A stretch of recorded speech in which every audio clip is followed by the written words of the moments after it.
안녕하세요. 성공예감 이대호입니다.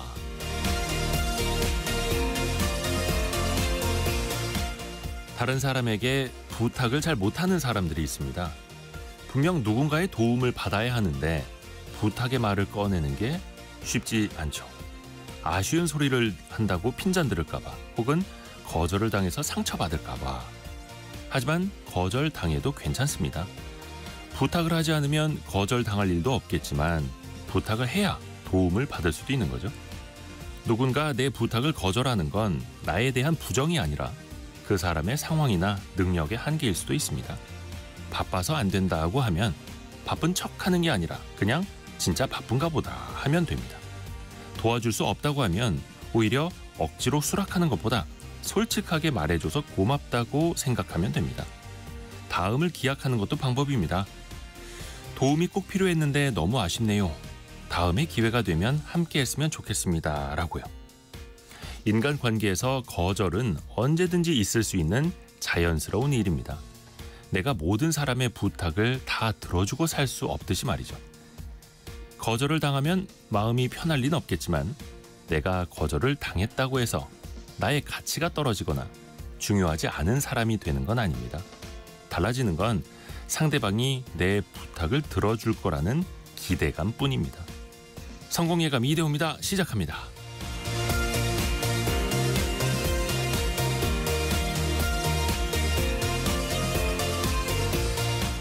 안녕하세요. 이대호입니다. 12월 6일 금요일입니다. 자, 오늘도 함께해 주셔서 감사드리고요. 오성민 님이 오프닝을 들으면서 저는 부탁도 못하고 거절도 못합니다. 이렇게 보내주셨네요. 그래서 커피 쿠폰도 부탁을 못하셨었나요? 따뜻한 커피 한 잔 하시길 바라겠습니다. 오늘 금요일이니까 원탁의 기자들도 함께 만나보는 날인데요. 비상계엄 선포와 해제, 한밤의 해프닝으로 볼 수가 없죠. 금융시장을 비롯해서 소상공인 또 여행업계 충격은 물론이고요. 기존에 추진해왔던 여러 정책에도 먹구름이 잔뜩 끼어 있습니다. 이 계엄의 밤, 그 경제적 대가 하나씩 같이 한번 진단해 보시죠. 물가 부담이 커지면서 중고거래에 관심들이 더 많아지고 있습니다. 최근에는 자동차, 이 부동산, 아파트 중고거래까지도 이 직거래로 많아지고 있다고 하는데요. 동시에 또 사기 범죄도 늘고 있습니다. 중고거래의 명암을 같이 논의해 보시죠. 오늘의 경제상식 퀴즈도 빠지지 않습니다. 잠깐 아파트 이야기가 나왔는데, 아파트 공급 물량이 급감하면서 올해 수도권 이것 경쟁률이 최근 3년 중 최고치를 기록했습니다. 반면에 수도권이 아닌 어느 단지는 이걸 신청한 사람이 단 한 명도 없는 경우도 있었다고 합니다. 수도권 쏠림 현상이 더 심화되고 있는 거죠.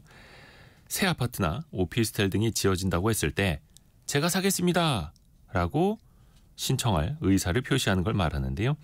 분양하는 아파트의 인기를 이것 경쟁률로 파악할 수도 있죠. 그 두 글자를 맞춰주시면 됩니다. 짧은 문자 50원, 긴 문자 100원이 드는 샵 9730, 또 KBS 콩으로 보내주시면 되고요. 추첨을 통해서 다양한 선물도 보내드립니다. 유튜브를 통해서도 또 원탁의 기자들 만나보실까요? 성공예감 이대호입니다. 자주 검색하시면 성공이 가까워집니다.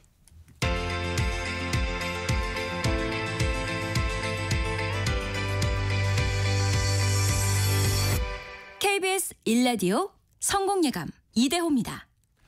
원탁의 기자들 함께 만나시죠. 알고란 고란 기자, 경제전파사 강예지 에디터, 연합인포맥스 정지서 기자와 함께합니다. 안녕하세요. 네, 안녕하세요. 지난 3일 밤 어떠셨어요? 당일에 그 시간대에. 약간 현실감이 없어진달까? 저는 그 앉아서 있는데 그 컴퓨터 밑에 보면 뉴스 속보가 이렇게 막 뜨잖아요. 팝업으로. 속보. 비상계엄 선포라고 되어 있어서 저는 순간 내가 아는 계엄과 비상계엄은 다른 건가?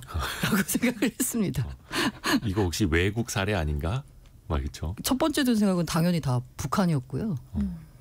그리고 두 번째는 이게 내가 알고 있는 계엄과 그때 저는 처음 알았어요. 계엄의 종류가 두 가지가 있는지. 내가 아는 계엄과 이 비상계엄은 다른 건가? 라고 하고 이제 TV를 켜니까 이제 그 연설이 나오더라고요. 저희가 어제 심리학개론 시간에 이야기를 했는데 정말 충격적인 소식을 접했을 때 모든 사람의 반응은 첫 번째는 부인이래요. 부인. 아닐 거야. 맞아요. 가짜 뉴스겠지. 그렇죠, 맞아요. 설마 대한민국에서 21세기 이렇게. 저 딥페이크인 줄 알았다라는 분들 그렇죠. 윤석열 계시더라고요. 대통령이 실제 발언하는 것 자체도 네. 이거 혹시 합성된 영상 아니야? 이렇게. 사실 저도 그렇다고 생각을 처음에는 했어요. 믿을 수 없다. 그렇죠.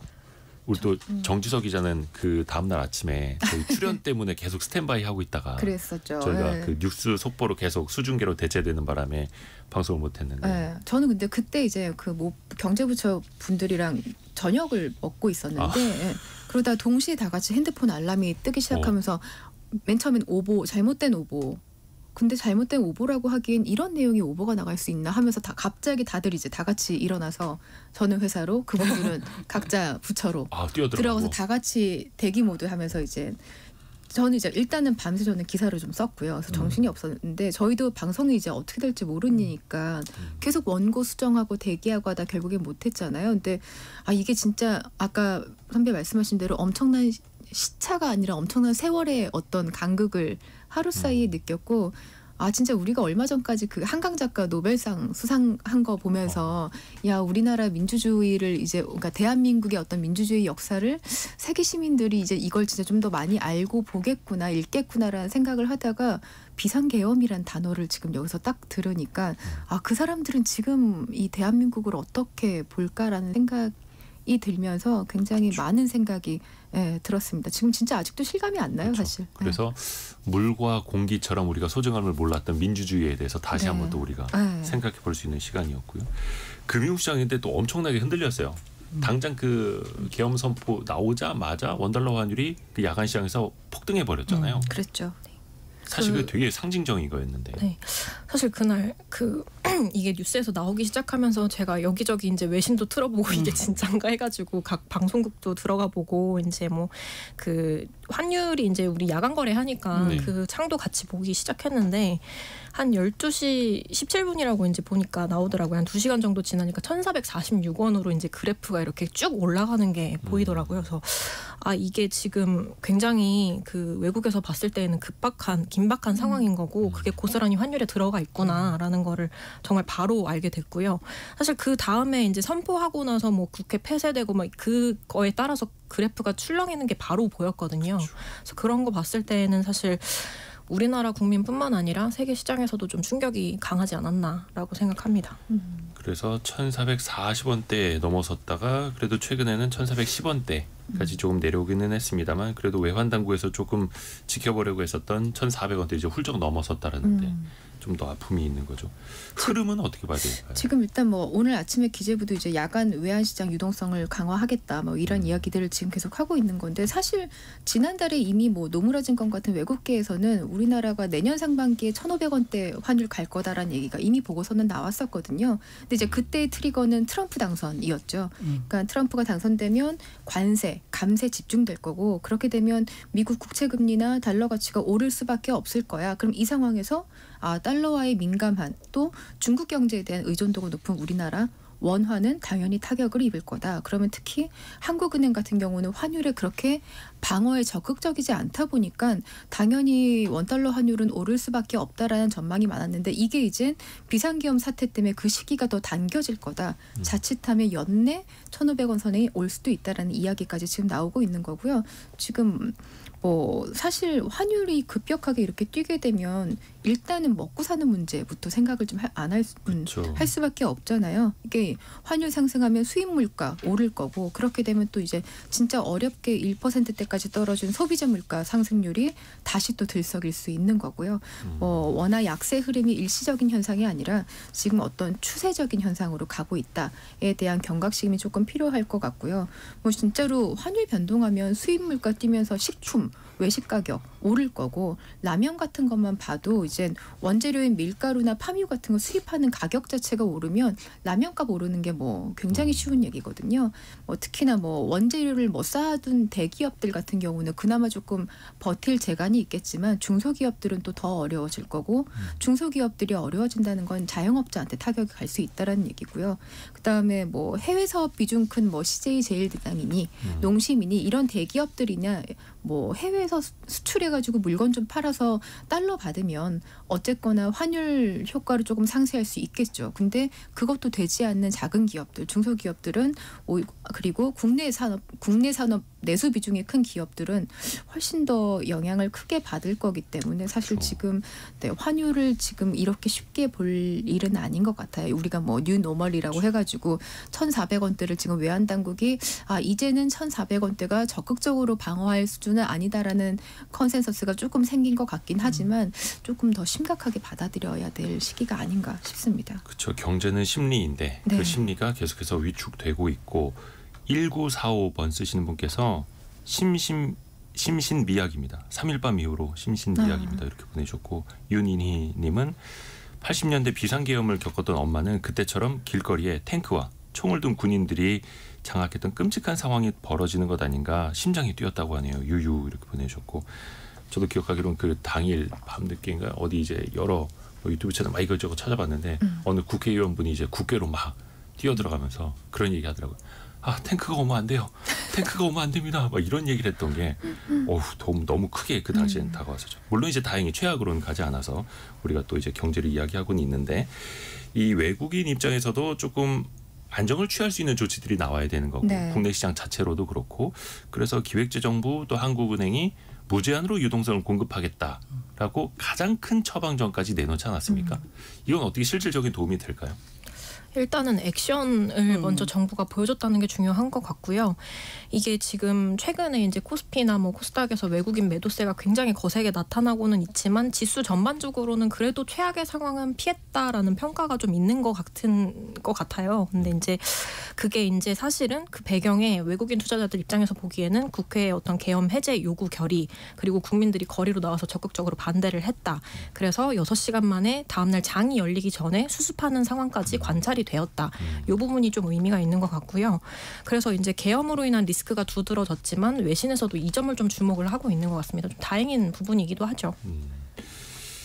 그 한국은행 이창용 총재 어제도 이제 기자들과 좀 만나서 잠깐 이야기한 게 있었고 이제 사진 찍힌 게 있는데 이창용 총재의 표정도 되게 좀 화제가 많이 됐습니다. 네. 너무 이제 넋이 나간 표정 같다라고 했고 그래서 일단은 하는 총재는 단기적인 충격이고 장기적으로는 안정될 것이다 이렇게 전망을 했거든요.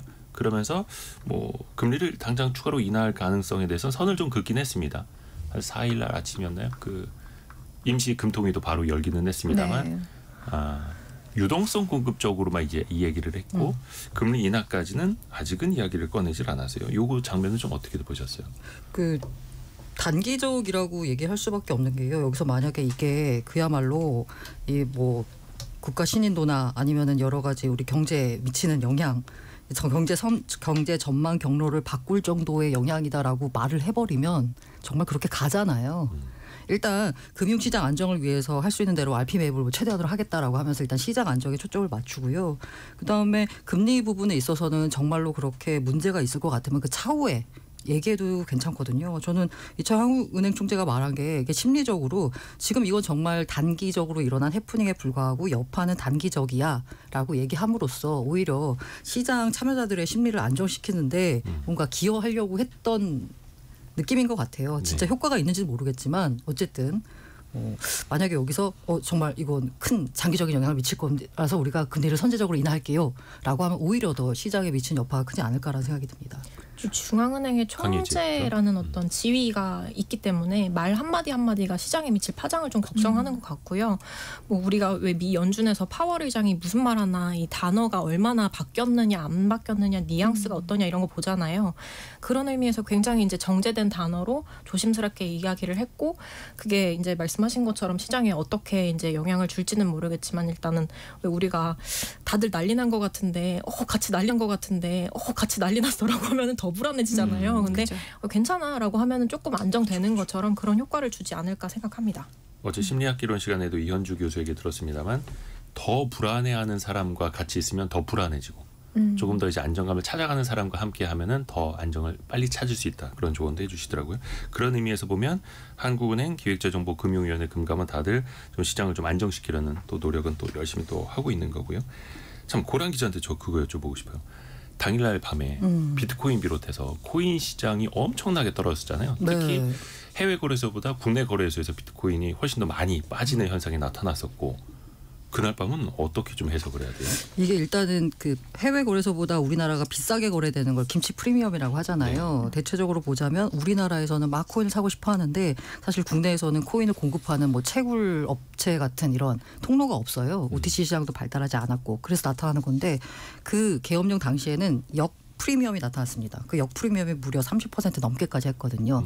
쉽게 말해서 해외에서 1억 뭐 3천에 거래되던 비트코인이 9천만 원에 거래가 되는 사례가 일시적이긴 하지만 그러니까 막 사람들이 내던졌다는 거죠. 그렇죠. 이 두 가지로 해석할 수 있는데 첫 번째는 이게 시장에 그러니까 사실 비트코인 같은 경우는 디지털 금이라고 해서요. 이렇게 위험한 상황일 때 그러니까 자국의 통화 가치가 방어가 안 될 때 오히려 더 선호되는 자산이거든요. 근데 던졌어요. 이게 원래는 더 가격이 급등을 해야 되는데 급락을 하는 이상한 일이 벌어졌거든요. 두 가지를 해석할 수 있는데 첫 번째는 뭐냐면 이 비트코인을 이른바 이제 이 코인은 이게 해외 거래소로 자유롭게 옮길 수도 있고 지갑으로 옮길 수도 있거든요. 그런데 국내 이용자들은 거래소만 이용하지 개인 지갑이나 해외 거래소 이용하는 분들이 없다는 거예요. 그러니까 이 거래소 한국에 있는 예를 들어서 업비트라는 거래소 안에서만 거래가 된다라고 생각하니까 당연히 국내 이슈에도 비트코인 가격이 영향을 받는 거라고 생각하고 일단 던지고 본 거죠. 왜 리스크 해지 차원에서. 일단은 이 위기 상황이니까 일단 모든 자산을 팔고서 원화로 현금화를 한 다음에 기다려야 되는 거잖아요. 근데 그렇게 생각하셨는데 이 비트코인 같은 경우는 그게 아니라 글로벌 자산이기 때문에 원화 가격이 떨어진다라고 해도 글로벌 가격이 유지되면 글로벌 가격으로 결국은 수렴하게 돼 있거든요. 근데 그걸 모르시는 분들이 많았다. 쉽게 말해서 코린이 분들이 많았다. 또 심리로 영향받을 수밖에 네. 없었고. 그리고 두 번째는 우리나라는 같은 경우에는 시장의 그 이른바 마켓 메이커 유동성 공급자 리퀴디티 프로바이더나 마켓 메이킹 행위가 법적으로 금지돼 있습니다. 네, 코인 시장은 금지가 돼 있어요. 그러니까 매수 매도 호가를 이제 제공해줄 맞아요. 유동성을 제공해줄 기관이 없다라는 그러니까 거죠. 기관이 들어와가지고 이 시장 가격을 글로벌 가격과 이렇게 맞춰주는 거거든요. 그래서 시장이 운영되는데 국내에서는 이게 이제 시장 조성이 아니고 시장 조작이라고 이제 규정을 하고서 이제 그 애매 업체들이 없어요. 이게 불법이에요. 그러다 보니까 그냥 개인들이 던지는 투매 행위의 가격이 이렇게 급변하는 상황이 벌어지는 거죠. 수급에 더 취약할 수밖에 없다. 그 저는 이번에 그 생각도 했는데 아직까진 그래도 비트코인보다는 원화가 안전자산인가 보다. 근데 또 그렇게 좋겠는데. 그렇게 그렇죠, 보신 분들도 좋겠는데. 비트코인을 이게 스테이블 코인인가요? 그걸로 네. 바꾸려는 수요가 있었던 것 아니냐 또 이렇게도 이야기하더라고요. 스테이블 코인도 일시적으로 다 똑같이 역 프리미엄이 나서 밀렸어요. 아까 말씀드린 대로 그 국내는 이제 해외 같은 경우에는 기관 단위의 그 마켓 메이킹 업체들이 있는데 그리고 그게 합법인데 국내는 이게 불법이다 보니까 개인들이 마켓 메이킹을 하는 거고 개인적인 경험을 말씀드리자면 이게 사실 코인 하는 사람들은 여푼하니까 다들 빨리 입금해가지고 사야지 라고 했으나 먹통이 되는 바람에 제대로 또 거래도 안 됐다고. 거래가 안 돼가지고 입금이 안 돼서 못 샀다는. 또 난리였습니다. 난리였습니다 진짜 말 그대로. 또 하나 굵직한 문제가 예산입니다. 예산. 2025년 예산안을 원래 그 법적으로 처리해야 하는 시간은 지났죠. 12월 2일로 이미 지났어요. 네. 당장 이게 지금 한 20여일밖에 안 남은 상황에서 예산안하고 또 세법 개정안은 국회 본회의에서 처리를 해야 하는 건데 어떻게 봐야 될까요? 전망.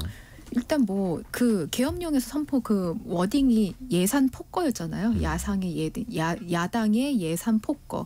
이제 보통 헌법상 일단 국회는 정부 동의 없이 예산안은 줄일 수, 그러니까 삭감만 할 수 있고 증액은 못하죠. 그러니까 이것 때문에 이제 야당 단독으로라도 어쨌든 간에 한 678조 원 정도 되는 정부안에서 4조 1천억 원 삭감된 내년도 예산안 본회의 처리를 일단 추진을 하겠다는 게 야당의 입장인데 일단 뭐 야당에서는 그러니까 삭감된 안을 먼저 통과시킨 후에 나중에 민생 위안 목적으로 추경할 수 있다 이 입장인 건데요. 근데 지금 뭐 여야 대치가 지금 어떻게 될지 모르고 또 연말 넘겨서 지금 준예산 사태로 갈 수 있다 지금 이렇게 보거든요. 그러니까 준예산, 그러니까 정부 회계연도 개시일은 원래 1월 1일이죠. 근데 이때까지 국회가 예산안을 의결하지 않으면 일단 전년도, 그러니까 올해의 기준에서 일단 예산안을 집행하는 건데요. 근데 지금 일단 야당은 준예산까지는 할 뜻은 없는 상태고 지금 이러지도 저러지도 못하고 다들 지금 걱정만 하고 있는 상태인 것 같아요.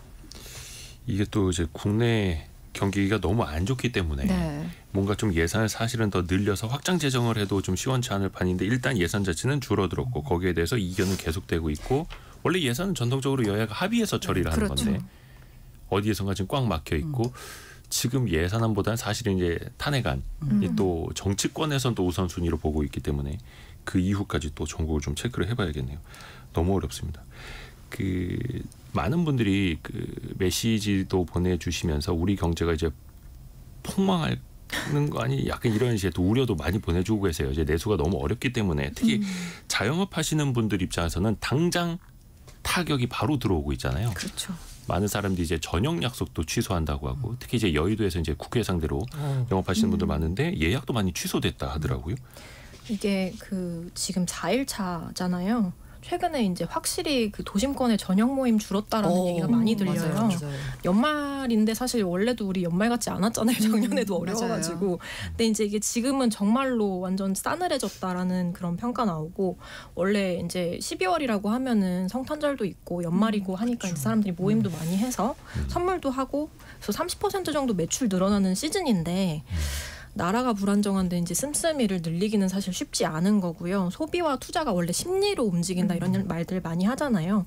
근데 이제 그 어제도 전해드렸습니다만 당장 최근에 이제 그 매출이 늘어난 품목들 보면은 계엄 선포 직후 밤 시간대 이제 생필품, 라면, 뭐 당장 보관 가능한 식량들 위주였거든요. 근데 이게 굉장히 특이하고 이례적인 구매 행태입니다. 공포 심리가 반영됐기 때문이잖아요. 그렇죠. 불확실성이라든가 이제 원화값 떨어지고 하면은 당장 음식 구하는 것도 힘들지 않을까라는 불안감인 건데 이게 비슷한 사례가 나타난 게 정말 딱 국내에서는 80년대 광주 민주화 운동 당시 그리고 97년도에 외환위기 그리고 해외랑 우리나라 마찬가지지만 코로나 팬데믹 있었던 2020년 그리고 러시아와 우크라이나 전쟁이 일어난 2022년 이런 식으로 사례가 보이거든요. 근데 딱 그 며칠 전에 그런 행태가 보였다는 건 그만큼 우리나라 사람들의 이제 불안 심리가 극도로 이제 높았다라고 볼 수 있는 거죠. 그리고 제가 불안 그 기자. 개인적으로 이제 저녁에 집에서 이제 홍대 거리까지 이제 걸어가는 그 코스가 있거든요. 네네. 그래서 이제 그 뭐 말은 러닝이지만 거의 걸어가면서 이렇게 저녁 시간을 보내는데 일주일이거든요. 불과 일주일 사이에 너무 홍대 거리에 길거리가. 사람이 줄었어요. 아, 특히나 홍대 쪽에 외국인들 굉장히 많거든요. 근데 어제는 정말 외국인이 안 보이는 외국인들. 거예요. 아 이게 약간 날씨가 좀 추워서 그런가 이런 생각도 들었는데 아 이게 또 그 여파가 있는 거 아닌가 하는 생각도 들어서 조금 이게 진짜 정말 와닿는구나. 이 외국인들 입장에서는 한국이 위험 국가로 여겨지나 싶은 생각이 최근에 들더라고요. 여행 업체들 주가도 많이 빠졌고 그쵸. 여행 업체들도 좀 울상입니다. 지금 외국에서 우리나라를 여행 주의 국가로 지정하는 나라들도 생겨났고 네.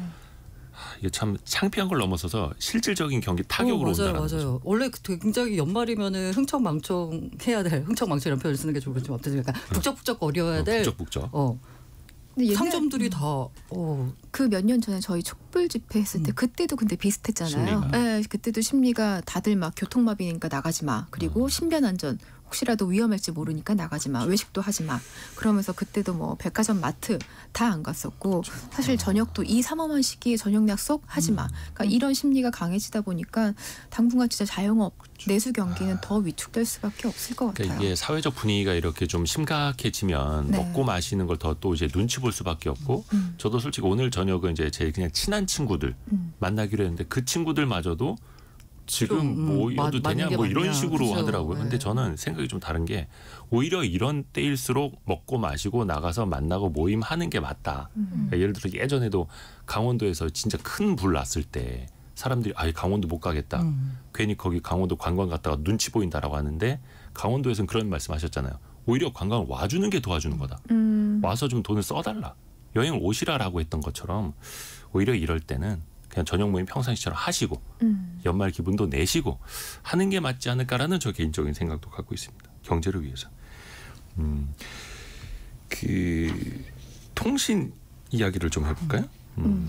이번에는 그게 사실 우리가 예전에 뭐 아랍의 봄 이때도 많이 느꼈던 거긴 합니다만 많은 분들의 손에 돌멩이 막대기가 아니라 스마트폰을 들고 계셨고 그걸로 전국에 긴박하게 또 여러 군데 생중계가 되면서 또 소식이 많이 또 빠르게 전파가 됐습니다. 어떻게 보면 그런 시민들의 힘이 모여서 더 빠르게 계엄을 해제할 수 있었다라는 평가도 있고요. 여기에 대해서는 기자분들은 어떻게 생각하세요?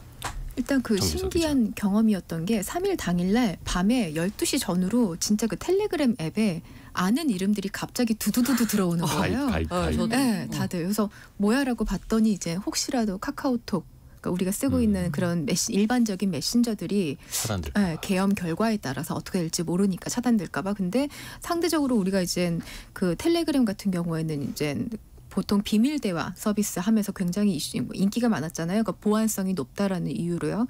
그러니까 진짜 말 그대로 디지털 피난이 이제 현실화된 건데 이게 정말 이럴 수 있구나. 이걸 보니 현실적으로 이제 앱에 그리고 그날 진짜 그 애플 앱스토어 다운로드 순위에 텔레그램이 굉장히 상위에 올라가 있었거든요. 이런 게 현실화되는 거 보니까 굉장히 무섭다는 체감이 더 많이 들었던 것 같아요. 그리고 이제 그 80년대랑 많이 비교를 하셨던 게 그 유튜브 통해서 생중계되는 채널들이 굉장히 많았잖아요. 실제 현장을 보여주는 화면들이 많았기 때문에 그래서 이제 가짜 뉴스라든지 이런 게 오픈 채팅방 같은 데서 나와도 그거 아닌데라고선 확실하게 말할 수 있었던 게 그렇게 실시간으로 직접 현장에서 보여주는 채널들이 많아서 이제 이번에 그런 것들도 좀 그 자제가 되었다라는 평가도 있더라고요.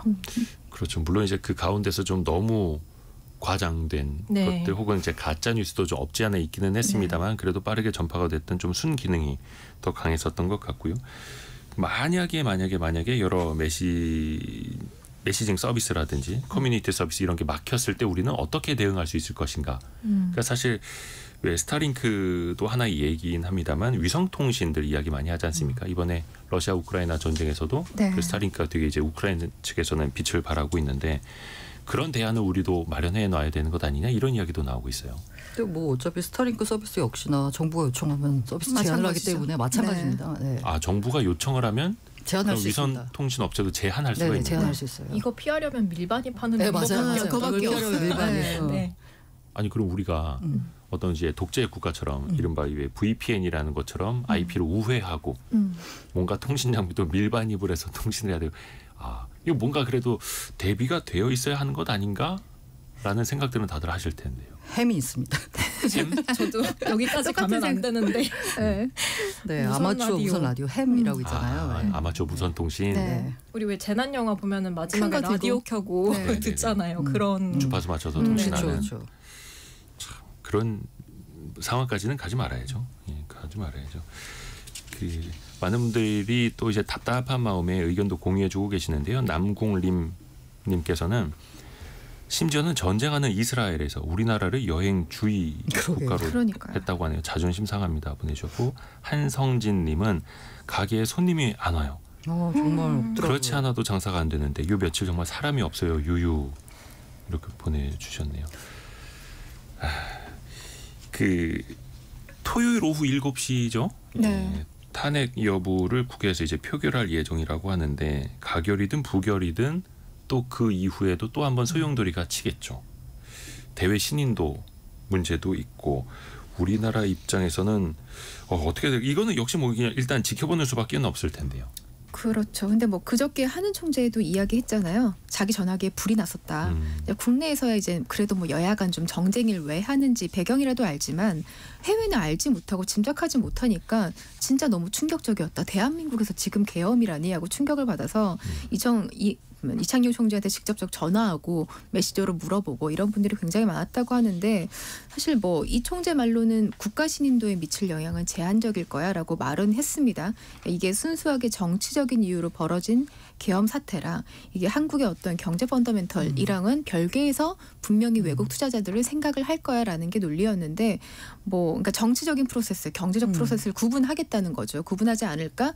근데 이제 실제로 그 박근혜 전 대통령 탄핵 전국 당시에도 데이터 보면은 단기적인 영향이 조금 있었지만 어쨌든 장기적으로 영향은 거의 없었고요. 근데 지금 이제 보통 우리가 국가 신인도 이야기할 때 제일 많이 보는 게 CDS 프리미엄인데 네. 이게 최근에 한 33, 34bp 정도에서 이제 나타났었는데 이게 이제 3일 당일날 37bp 가까이 올라갔다가 지금 다시 이제 또 평상시 정상화. 수준으로 정상화가 됐거든요. 근데 사실 그렇다고 하더라도 이게 지금 우리가 그러니까 정치적 혼란도 있지만 좀 트럼프 이익이 맞물려 가지고 만약에 경제니 통상이니 이런 충격들이 이제 같이 합쳐져서 소용돌이 쳐버리면 사실 뭐 신인도 하락도 있고 또 외국인 엑소더스 이런 문제도 같이 겹칠 수 있는 거잖아요.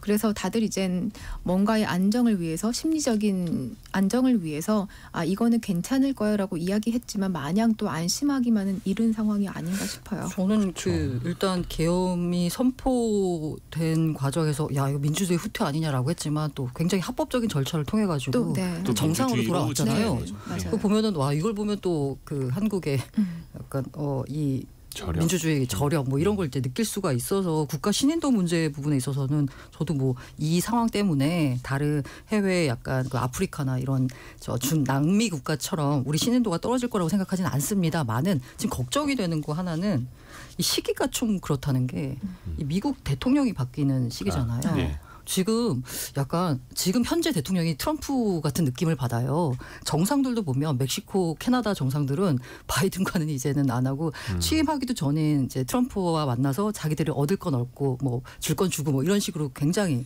적극적으로 외교 활동을 펼치고 있거든요. 근데 이제 이 전환기에 우리도 열심히 뭔가 외교 활동을 펼쳐야 되는데 이게 하나도 안 되는 거잖아요. 그렇죠. 원래 좀 이제 정상이라든지 외교 관계를 좀 이어가려고 했었던 분들도 방안을 뭐 취소한다라든지 이런 그렇죠. 일들이 또 잇따르고 있고. 또 그 부분에 있어서 이제 초반에 뭔가 이 승기라고 표현하면 좀 그렇지만 어쨌든 간에 우리가 미국에 대해서 경제적으로 많은 손실을 보지 않도록 대책을 세워놔야 될 이 시점에 이런 공백 사태가 빚어졌다는 부분이 저는 가장 걱정입니다. 이게 그 외교 상대국 입장에서는 근본적으로 관계가 대한민국하고 이제 지속 가능할지에 대한 의구심을 이제 갖게 했다라는 점이 저는 가장 큰 문제라고 생각을 하는데 그 숫자나 이런 거는 좀 진정되는 모양을 지금 4일 만에 좀 보여주고는 있으나 우리가 보이지 않는 숫자, 간접적으로 국제 경제 관계라든가 외교에 미치는 영향이 과연 얼마나 클 것인가 이게 생각보다 클 수 있다라는 점에서 좀 우려스럽고요. 그럼에도 불구하고 이제 희망적인 메시지도 저희도 좀 봐야 되잖아요. 그래서 이제 그 어저께 커트 캠벨 미국 국무부 부장관 공개적으로 이제 막 그렇게 되게 좀 세게 워딩이 나왔었는데 뭐 심각한 오판이었다, 불법적인 과정이었다 이렇게 나왔는데 그럼에도 불구하고 한국 민주주의의 견고함에 대한 강력한 상징을 보여줬다 뭐 이렇게까지 이제 얘기를 했으니까 그 부분을 이제 조금 더 어필하는 식으로 하고 빨리 후속 대책, 수습 이런 거를 빨리 해야 될 것 같습니다. 그렇죠. 또 이제 미 국무부에서 이례적으로 강력한 멘트가 나오기는 했는데 과연 이제 외교 채널 또 그 카운터파트로 현직 우리나라 대통령 또 어떻게 마주할 것인가 이것도 또 주목이 되는 부분이고요.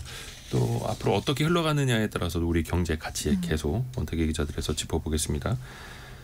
경제 상식 퀴즈 한 번 더 내드리고 저희가 두 번째 이슈로 넘어갈게요. 두 글자입니다. 정답은 집을 사고 싶을 때 이 통장을 만들고 점수를 쌓아나가는 방법이 있죠. 그 후에 새로 지어질 아파트가 발표되면 이것을 신청할 수 있습니다. 두 글자로 뭐라고 할까요? 뭐뭐 통장 이렇게도 부르죠.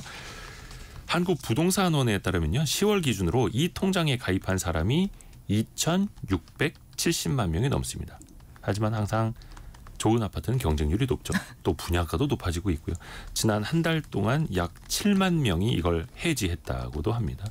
퀴즈 정답 보내주시면 되고요. 저희가 마당놀이 모듬전에 또 여러분을 또 초대를 하고 있습니다. 원조 출연진 윤문식, 김성녀, 김종엽 씨 등이 출연하는 마당놀이 모듬전 1월 30일까지 국립극장에서 공연이 되는데요. 마당놀이라고 그 말머리를 써주시는 분들께는 저희가 추첨을 통해서 보내드리겠습니다. 다만 개인정보가 필요해서 KBS 콩이 아니라 샵 9730 짧은 문자 50원 긴 문자 100원이 드는 샵 9730으로 보내주셔야 한다는 것도 좀 양해를 부탁드리겠습니다. 아까 정답도 많이 보내주셨는데 0011님 힌트 주셨네요. 파란 약. 고란 기자 빵 터졌다. 이런 거 좋아하시죠? 2958님 저는 한 번도 당첨이 된 적 없는 이것이네요. 이렇게 보내주셨고요. 신보선님 이번에 새 아파트 입주해요. 삼형제 덕분에 입주할 수 있었죠. 라고 축하드립니다. 그러니까 많은 분들에게 좋은 일 생겼으면 좋겠는데 또 그 경쟁도 뚫어야 한다는 게 또 현실이기도 하고요. 짧은 문자 50원 긴 문자 100원이 되는 샵 9730이 열려 있습니다.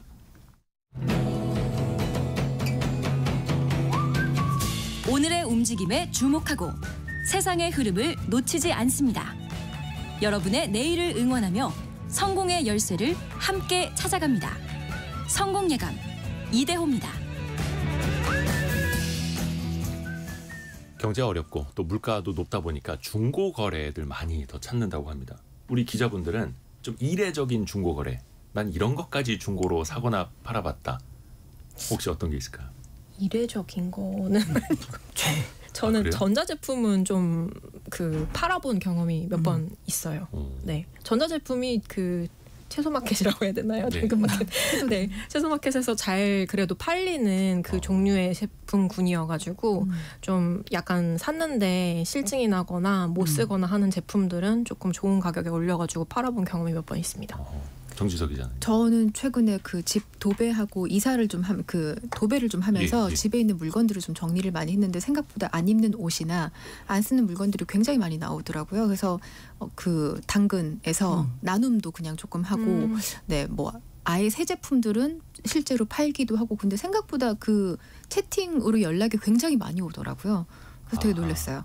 그리고 저 역시도 요즘에는 뭔가 쇼핑할 때 그 약간 필수적으로 당근이나 중고 마켓이나 거기를 검색을 해보면 사실 중고 물품이 아니라도 요즘에는 새 상품도 워낙 거기서 거래가 많이 되고 있어서 미개봉 신품. 네, 뭐 이런 미개봉, 거. 네. 그래서 미개봉 상품, 새 상품을 검색을 꽤 하는 편입니다. 그러면 가끔은 온라인 최저가보다 거기서 올라온 가격이 훨씬 더 저렴할 때가 많더라고요. 그렇죠, 그렇죠.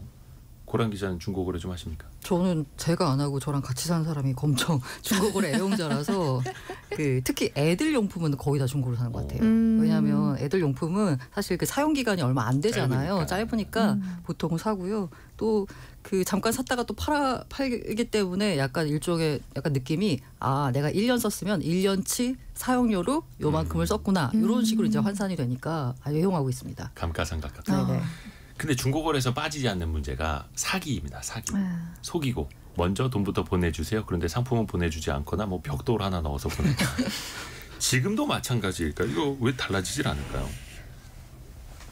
이게 강예진입니다. 그 개인 간 거래이기 때문에 좀 어쩔 수 없는 부분이 있고 저도 실제 거래를 해보면 약간 텀이 생길 때가 있어요. 판매를 해서 입금이 되기까지. 근데 저 같은 경우에 이제 판매를 주로 하기 때문에 집에 있는 것들 정리를 할 때 이제 그런 의심을 주지 않기 위해서 오늘 몇 시쯤에 가서 그 배송을 할 테니까 그 사진 찍어서 보내드릴게요. 뭐 이런 식으로 해요. 근데 이제 그 직거래 만나서 해가지고 바로 돈을 주고 물건하고 교환하지 않는 이상 사실 이런 위험은 언제나 중고거래에는 도사리고 있는 것 같습니다. 그런 그 과거 중고거래 방식에서 문제점이 발견돼서 만들어진 게 지금 최근에 가장 크게 뜨고 있는 그 플랫폼이잖아요. 그죠. 직접 만나서 하자. 만나서 하자.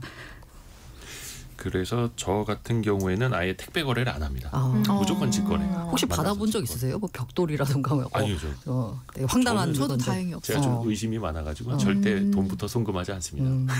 근데 저는 만나는 것도 좀 두렵더라고요. 그게 약간 그런 네. 거 있죠. 네. 그렇죠. 그래서 대부분 이제 남편이 나오죠. 네. 남자친구를 내보내거나 대부분 큰 길에서 그렇게 만나거나. 그렇죠. 큰 길에서 만나야 됩니다. 이게 약간 중고거래 사기가 많이 발생할 수밖에 없는 게 이게 개인 입장에서는 굉장히 큰 사기를 당한 걸지 모르겠지만 큰 틀에서 보자면 그렇게 사기 금액 자체가 크지가 않잖아요. 그러니까 이런 거 경찰에 접수해봐야 경찰에서 사실 잘 안 받아요. 잡기도 힘들고. 잡기도 힘들고 게다가 이런 접수가 너무 많으니까 사실 수사에선 뒤로 밀릴 수밖에 없거든요. 근데 이게 건수로 보면 굉장한 게 매달 8,000건씩 발생해서 사기건이. 지금 8만 아마 건, 뭐 제가 10만 건 느끼기에는 이렇다니까. 매달 8천 그 올해 1월에서 10월까지 이제 중고거래 사기가 8만 1,000건 정도 되는데 신고 안 한 건수가 더 많다고 봅니다. 그래서 이게 택배 거래를 통하는 것보다 직접 근처에서 동네에서 만나서 거래할 수 있는 그 플랫폼이 떴던 게 그런 이제 문제점을 맞아요. 어느 정도 또 해소하는 그런 니즈가 반영됐기 때문 아닌가 생각이 들고요. 근데 이게 점점 커져요.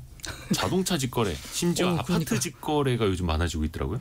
당근에서 가장 댓글 많은 그 물건이 부동산 거래더라고요. 의외로 아래 채팅이 굉장히 활발하게 하고 있는데 보니까 사실은 부동산 거래에서 그 우리가 소위 복비라고 이야기하는 너무 아깝죠. 네, 너무 아깝다라는 공인중개 수수료. 네, 공인중개 수수료가 사실은 거의 수백만 원 돈이기 때문에 그 부분이 적게는 몇십만 원일 그렇죠. 수도 있지만 거래 규모에 따라서 수백만 원도 되기 때문에 그거를 아낀다라는 개념으로 접근하시는 분들이 생각보다 굉장히 많더라고요. 근데 또 이제 직거래는 또 위험성이 있고. 맞습니다. 그래서 이제 계약서를 쓸 때만이라도 공인중개사 사무소를 찾아서 그 그렇죠. 일정 부분의 수수료를 드리고 계약서를 쓰는 것도 네. 하나의 방법이기도 하고요. 이게 당연히 시장이 이렇게 커지니까 기업들 입장에서도 어떤 경영 전략에 또 변화가 있을 수밖에 없을 것 같은데요. 어떤가요? 뭐 대표적으로 이제 명품 플랫폼이라고 있잖아요. 네. 우리가 뭐 이제 온라인으로 명품을 사고 파는 고가품들. 네, 고가품들. 여기에서도 그렇게 약간 중고거래 물품 그 섹션을 품목을 늘렸다라고 합니다. 왜냐하면 이제 아무래도 경기가 좀 안 좋고 지갑 사정이 좋지 않다 보니까 명품을 사기보단 중고 명품을 통해서 좀 절약을 하는 거라서 그래서 이런 원래 새 제품을 팔던 명품 플랫폼도 중고 거래를 많이 늘렸고 중고 제품을 그리고 아예 중고 명품 플랫폼 같은 경우에는 매출액이 급증하는 이런 현상이 지금 빚어지고 있는 거죠. 이게 어떻게 보면은 리셀이라고도 하는데 네. 중고거래 시장에서 본인들 제품이 잘 뒷받침이 돼야 신품 가격도 방어가 되잖아요.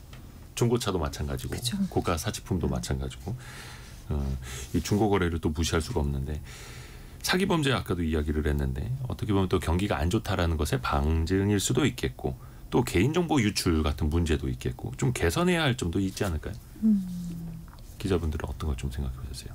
일단은 강조입니까? 이게 시장이 점점 커지고 있기 때문에 그 우리가 이제 약간 서브 마켓 정도로 이제 소비자들이 인식을 하고 있지만 그 아까 말씀하신 것처럼 돈이 오가고 개인 정보라든지 이런 중요한 정보들이 오가기 때문에 이 부분이 좀 제도적으로 개선이 되어야 될 것 같고요.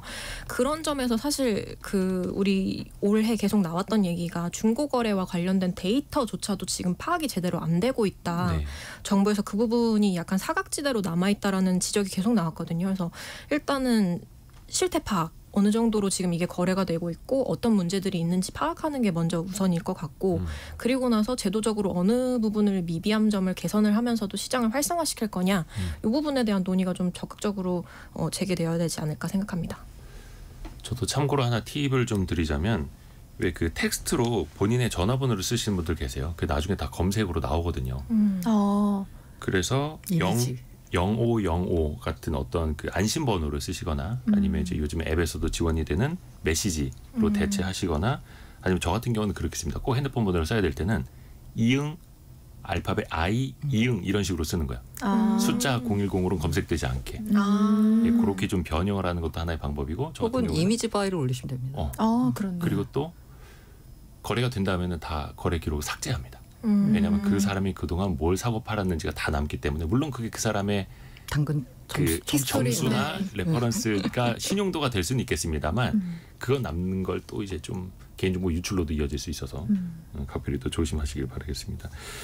알고란의 고우란 기자, 경제전파사 강예지 에디터, 연합인포맥스 정지서 기자 함께했습니다. 고맙습니다. 네, 감사합니다. 감사합니다.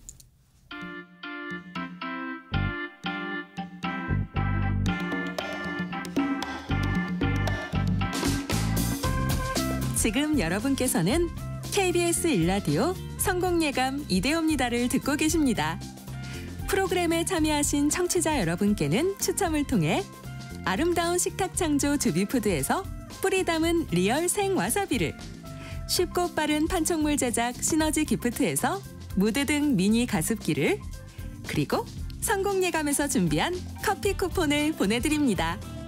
당첨자는 성공예감 이대호입니다 홈페이지에서 확인하세요.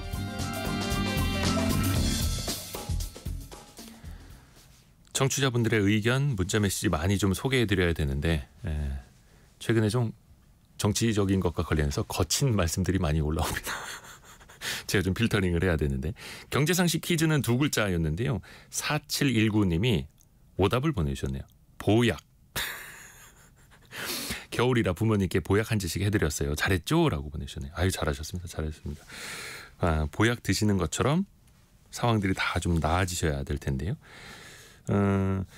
더 나은 선택을 위해서, 더 나은 경제적인 상황을 위해서, 더 나은 연봉을 위해서 회사를 또 옮기려는 분들도 많습니다. 혹은 첫 번째 취업을 위해서. 근데 그때 한 번쯤은 거쳐야 하는 관문이 있습니다. 바로 자기소개서를 쓰는 일인데요. 과연 나를 어떻게 알려야 할까요? 체험과 저널리즘을 합친 체헐리즘 시간, 머니투데이 남형도 기자 전화로 연결합니다. 남 기자님 안녕하세요. 안녕하세요. 최근에 자기소개서 쓰는 걸 체헐리즘으로 기사를 또 쓰셨더라고요. 이거는 어떻게 좀 회사 몰래 이직하시려는 겁니까? 예, 회사엔 비밀입니다. 농담이고요. 20대 취업준비생들 자기소개서 쓰는 게 참 막막했는데요. 네. 취업한 다음에 그 6년 전에 2018년에 진짜 솔직하게 한번 써보면 어떨까 체험을 한 적이 있어요. 취업준비생들이 가장 힘들어하는 게 자소서이고 심지어는 뭐 자기소개서랑 소설을 합쳐서 자소설이다 이런 자조까지도 나오는데 그때랑 비교했을 때 좀 청년 취업 상황은 얼마나 달라졌을까 궁금해서 한번 다시 써봤습니다. 자기 소개서인데 자소설 그러니까 이게 글짓기가 되어버린다 이렇게 돼버린다는 거죠.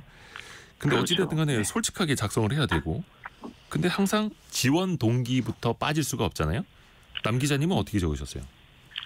뭐 사실은 돈을 벌기 위해서 가는 게 가장 큰 목적이 아닐까 그쵸. 생각을 해서 그렇게 네. 썼고요.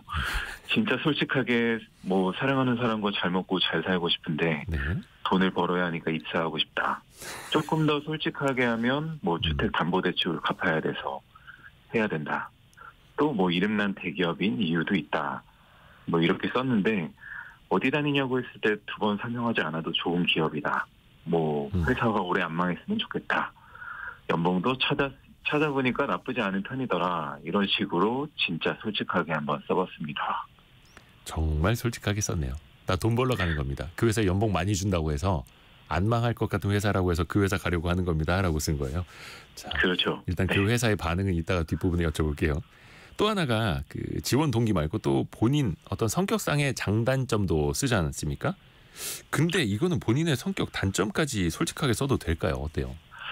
그러니까 원래는 단점도 사실 커버할 수 있는 정도로 쓰고 네. 장점처럼 보이는 것들을 좀 썼었어요. 뭐 팀워크가 서툴다, 마감을 잘 못 지킨다 이런 건 정말 불리한 건데 상관없이 정말 쓰고 싶은 대로 한번 써봤습니다. 장점은 호기심이 많고 네. 할 말을 다 하는 편이다. 이렇게 썼는데 예를 들면 뭐 회사에서 나온 아이디어가 별로다. 이러면 솔직하게 별로라고 얘기한다. 왜냐하면 뭐 안 될 게 뻔한 아이디어가 실행되면 손실인데 그걸 막은 거니까 다행인 거다. 이렇게 이야기했었고요. 단점은 뭐 조직 생활을 사실은 별로 좋아하지 않는다. 혼자 있는 시간을 좋아한다. 이렇게도 한번 진짜 솔직하게 써봤습니다. 남영도 기자 현재 있는 언론사가 뭐 꽤 괜찮다 보니까 이직에 대한 절박함은 없었나 보네요. 너무 솔직하게 적은 거 아닙니까? 뭐 나 안 뽑아줘도 상관없다 이런 식으로. 또 그 네. 회사에 새로 지원하는 회사에 입사했을 때 하고 싶은 일은 뭐라고 적으셨어요? 어떤 일을 잘할지 이제 묻는 항목이잖아요. 그래서 저는 홍보 쪽으로 지원을 했었는데 수석 기자 때부터 이제 기사를 많이 써서 홍보 업무를 맡는다면 기자들이 어떤 기사를 쓰는지 좀 파악을 잘할 수 있어서 기업의 위기 관리를 잘할 수 있을 것 같다. 이제 이렇게 했었고요. 네. 직무는 직무는 사실 여기서 일해본 건 아닌데 이거는 취업준비생 때도 솔직히 좀 막막했던 부분이었거든요. 네네. 뭐라고 했냐고 물으니까 솔직히 취준생 입장에서는 잘 모르겠다. 이렇게 솔직하게 대답을 했습니다. 모르는 건 모른다고 솔직하게 말하고 그렇죠. 내가 잘할 수 있는 건 잘할 수 있다라고 그것도 솔직하게 적어놓고 류진현님과 아까 장수아님도 그렇고 정말 솔직하다. 멋지네요 솔직함. 이렇게 칭찬을 해주시는데 이게 또 그 회사에서 봤을 때 그 솔직함을 장점으로 승화할 수 있느냐는 별개 이야기잖아요. 네. 그 혹시 자소서 그렇게 써서 내서 결과는 어땠습니까? 뭐 예상하시다시피 광탈이라고 하죠. 굉장히 빠른 속도로 탈락을 했고요. 합격하면 면접 보러 가야 되나? 뭐 기자인 걸 알아보면 어떡하나? 이런 생각도 했는데 뭐 기우였습니다. 본인의 원인은 너무 솔직하게 썼다라고 이렇게 또 복귀는 해보고 있는 거예요? 네. 저도 인정하는 부분이 있고요. 네. 근데 한번 진짜 취업준비생들 입장에서 좀 대변하고 싶었던 마음이 있었던 것 같습니다. 네. 아 그래요. 그래서 남 기자가 썼던 그 자기소개서를 취업 준비생들한테도 보여줬다면서요. 네, 보여줬더니 특히나 첫 번째 항목 돈 벌려고 지원한다는 솔직한 동기가 처음에 바로 나와서 공감이 너무 됐다 이런 이야기를 하시더라고요. 그리고 실제로 자소서를 쓸 때 고민도 듣게 됐는데 경력이 부족하니까 말이 길어지고 풀리게 됐다라고 말씀을 하시더라고요. 이 경험이 없으니까 더 쓰기가 어려운데 회사가 차라리 지원자에게 원하는 게 뭘까? 정말 어떤 답변을 필요로 하는 건지 이런 가이드라인이 오히려 있었으면 좋겠다 이런 이야기를 하셨고요. 회사에서 진짜 내 이야기가 궁금할까? 또 이렇게 열심히 쓰면은 모든 지원자들의 자소서를 다 읽어보는지도 정말 궁금합니다. 이렇게 그쵸. 질문도 해주셨습니다. 많이 그렇게 몰리는 또 그 긴 분량을 꼼꼼히 읽어볼까라는 의문도 있고 그럼 기업 입장에서는 이 지원자들한테 자기소개서를 왜 내라고 하는 거예요? 그러니까 지원 동기 뭐 하고 싶은 일을 쓰라고 하는 거는 사실은 뭐 직무에 대해서 어느 정도 잘 이해하고 있는지 잘할 수 있는 걸 정말 선택했는지 알고 싶어서이고요. 회사만 보고 판단했다가 막상 들어와서 다르니까 또 퇴사하는 걸 막기 위해서입니다. 그리고 문자는 말과 다르게 또 기록으로 남기 때문에 서류 이후 전형에서 팩트가 되기도 하고요. 요즘 기업들은 어떤 자기소개서를 원하는 거예요? 뭐 옛날에는 뭐 엄한 부모님 밑에서 자랐으며 이난 알려준 장남으로서 뭐 이런 거 썼잖아요. 요즘엔 어때요? 명확하고 간결한 걸 선호하고요. 그래서 소제목에 아예 결론을 먼저 달고 내용을 구체화하고 입증하는 순서로 쓰는 게 좋다고 합니다. 그리고 단순히 경험을 나열하는 것보다는 구체적으로 내가 성과가 어떤 게 났는지 이런 걸 중심으로 역량을 어필하는 게 중요하다고 합니다. 그 회사 입장에서 당장 뽑아서 일을 잘 시킬 수 있을 것인가 이런 것도 따져봐야 되는 거고요. 그렇죠. 요즘에 참 그 챗 GPT나 이거 인공지능으로 자기소개서 쓰는 사람도 많다면서요. 네, 그래서 취준생 10명 중 6명이 채용 플랫폼 캐치가 취준생 1,400명 대상으로 조사해 보니까 10명 중 6명은 챗GPT 활용해서 자기소개서를 작성한다고 했는데요. 근데 상당수가 이제 AI 자기소개서에 불이익을 주고 있다고 합니다. 그러니까 앞으로는 AI가 더 고도화되면서 걸러지기 더 힘들어질 거잖아요. 그러니까 네. 취업준비생 입장에서는 자기를 정말 잘 보여줄 수 있고 기업진 입장에서는 지원자를 잘 알고 싶은 마음이 클 텐데 그걸 판단하기 위한 수단으로 이 자소서를 계속 쓰게 하는 게 맞나 이런 고민이 필요할 것 같습니다. 생각해볼 점이 많네요. 머니투데이 남형도 기자였습니다. 고맙습니다. 감사합니다. 이 자기소개서를 AI로 쓰는 것도 이야기를 했는데 저희 2부 시간에 그 AI 트렌드를 조금 더 깊이 파 들어갈 겁니다. 잠시 뉴스 들으시고요. 10시 5분에 금방 다시 뵙겠습니다.